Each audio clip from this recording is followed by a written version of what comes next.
Dia 12 de fevereiro é o Darwin's Day, ou Dia do Darwin. Criaram essa data comemorativa porque foi o dia que ele nasceu, dia do aniversário dele, né?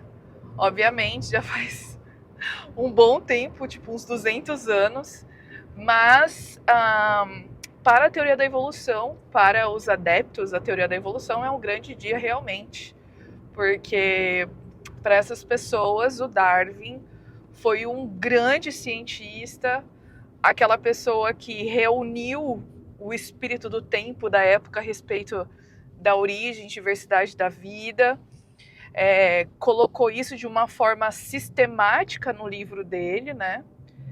E propôs um mecanismo que seria o responsável pela diversificação das espécies, que é a seleção natural, né? Então, Darwin não trouxe nenhuma grande novidade científica, né? O que aconteceu foi que, basicamente, o timing dele foi perfeito. Porque ele, lógico que por meio da experiência dele, dos experimentos que ele fez na fazenda que ele tinha, a viagem do Beagle, conversas com especialistas, mentores, enfim. Ele pegou todas aquelas anotações nos diários e transformou no livro, propondo então a seleção natural, né? E por isso ele é um grande naturalista e um grande cientista para a teoria da evolução.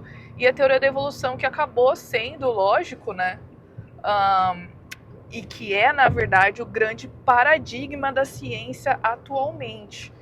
Então, para essas pessoas, esse é um dia de celebração, é um dia que as pessoas, as pessoas importantes passam moções nas suas câmaras municipais, no Congresso, para celebrar aquela coisa toda, né? Uma coisa interessante a respeito da teoria da evolução, eu até estava comentando a esse respeito nas palestras que eu dei no congresso que eu estive nesse final de semana, é que é interessante quando a gente olha, por exemplo, para a biologia e a gente vê que todo o conhecimento na biologia ele é organizado de acordo com a teoria da evolução. Porque a teoria da evolução ela não é apenas uma teoria. Ela é todo um arcabouço de ideias, de proposições filosóficas que não estão restritas à biologia, mas que têm uma atuação muito forte na biologia. Então, você pega o conteúdo do ensino médio, por exemplo, ou os conteúdos que a gente tem na faculdade, e eles são construídos, organizados, levando em conta a teoria da evolução.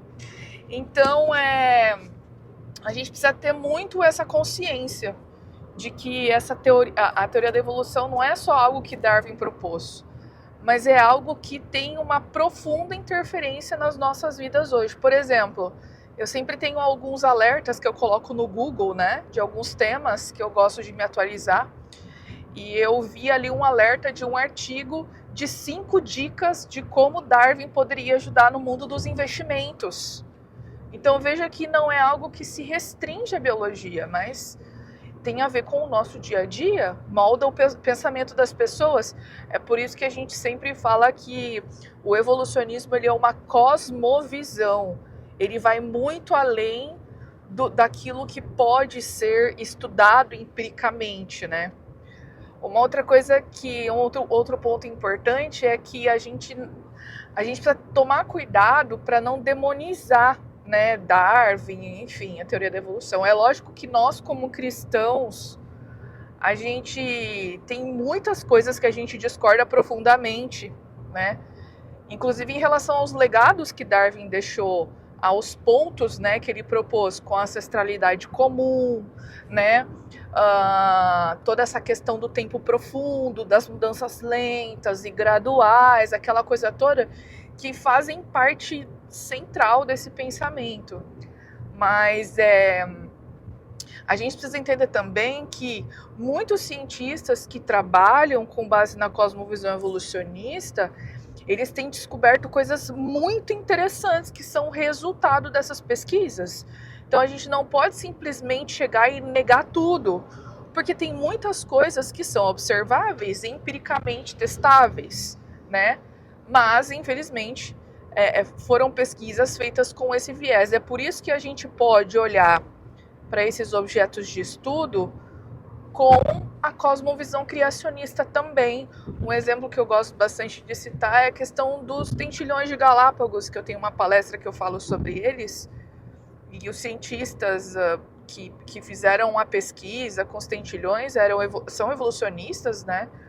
Mas eles descobriram coisas muito legais, por exemplo, que a competição com outras espécies, além de questões ambientais, podem fazer com que haja alteração, variação em espécies de tentilhões em um certo tempo, no caso em décadas. E olha só que interessante para nós criacionistas, mudanças acontecendo num período de tempo que é observável. Então são muitas coisas que são bem interessantes a gente analisar. A gente não pode sair falando mal, mas claro, lembrando que algumas proposições, especialmente as filosóficas, a gente discorda muito fortemente, tá certo? É isso, até o próximo vídeo.